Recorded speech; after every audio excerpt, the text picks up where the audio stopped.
Hey everyone, and welcome back to our series on the most legendary warrior kings in history.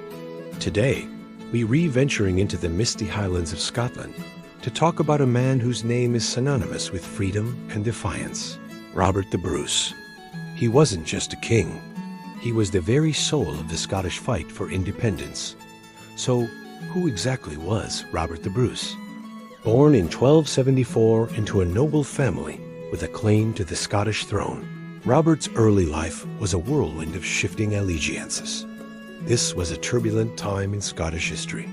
Following the death of King Alexander III, Scotland was plunged into a succession crisis, and the ambitious King Edward I of England, known as Longshanks, saw his chance to exert control. Initially, Robert and his family, like many other Scottish nobles, had a complicated relationship with the English crown. They even swore fealty to Edward at times.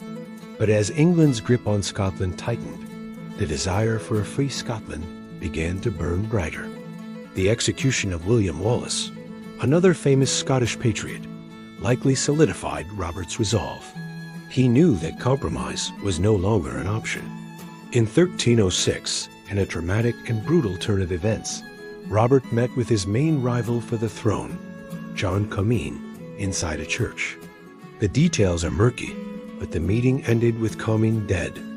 This act made Robert an outlaw in the eyes of the church and the English crown, but it also cleared his path. Just a few weeks later, he was crowned King of Scots. But being crowned king and ruling as king are two very different things. Robert the Bruce was a king without a kingdom, hunted by English forces and his Scottish rivals. He was forced to flee, living as a fugitive in the remote parts of Scotland and its islands. This is where the famous legend of the spider comes from. The story goes that while hiding in a cave, a dejected Robert watched a spider repeatedly try and fail to spin its web. But the spider didn't give up. Inspired by its persistence, Robert found the strength to continue his own struggle, vowing to try and try again until Scotland was free. And try he did.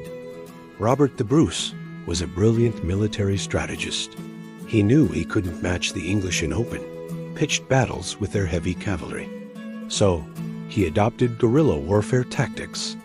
He and his small bands of loyal followers would strike quickly, attacking English garrisons and supply lines before melting back into the rugged Scottish landscape. It was a war of attrition, designed to wear down the English and rally the Scottish people to his cause. This long and arduous campaign culminated in the most famous battle in Scottish history, the Battle of Bannockburn in 1314. King Edward II, son of Longshanks, marched a massive English army into Scotland, determined to crush the rebellion once and for all. On paper, the Scottish forces were hopelessly outnumbered and outmatched. But Robert the Bruce had a plan. He chose his ground carefully, a boggy area near Stirling Castle that would neutralize the English army's greatest strength, its heavy cavalry. He had his men dig pits and lay traps. When the English knights charged, they floundered in the mud and were met by tight formations of Scottish spearmen, known as schiltrons. Over 2 days of brutal fighting, the Scots, fueled by a desire for freedom and led by their warrior king, achieved a stunning and decisive victory. The English army was shattered. Bannockburn was the turning point.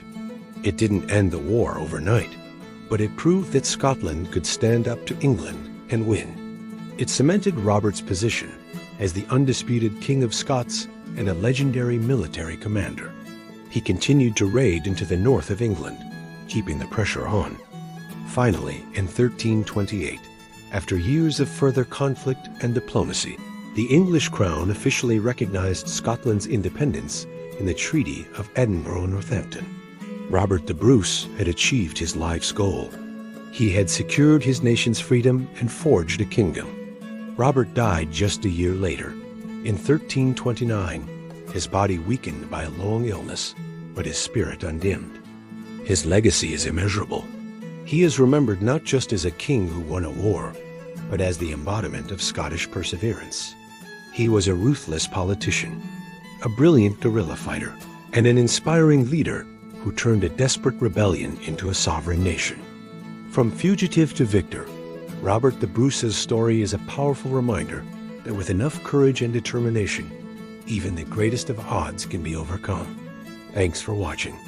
If you enjoyed this journey into Scottish history, be sure to hit that like button and subscribe for more stories of legendary figures. We'll see you in the next one.